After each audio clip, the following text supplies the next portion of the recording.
John McCain died over the weekend. He was 81 years old. The military hero started his public service career in 1958 when he graduated from the Naval Academy. He survived being captured and tortured during the Vietnam War. McCain continued his public service by entering the world of politics, of course. Our Georgia Godfrey found out why his impact on politics is so important.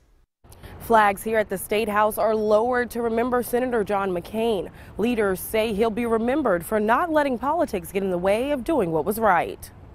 Once hearing news of Senator John McCain's death, several South Carolina lawmakers posted their condolences on social media. South Carolina Governor Henry McMaster tweeted, "He was among the greatest of men, and he was my friend." United States Senator Tim Scott echoed those sentiments. He tweeted, "John McCain is an American hero."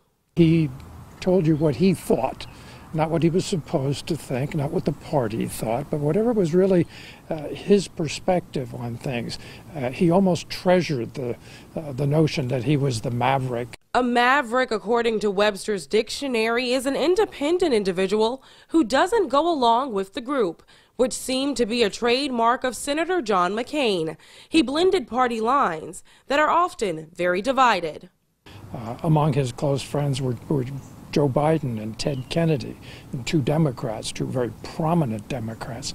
And you wish there were more of that today, because the Congress is so deeply split between the two parties. There's not enough of the John McCain approach to say, when can we find middle ground? South Carolina Representative Todd Rutherford, a Democrat from the Midlands, posted a similar description of the late McCain. Rutherford tweeted, "I honestly think if we had more McCains in public service, our politics would be better."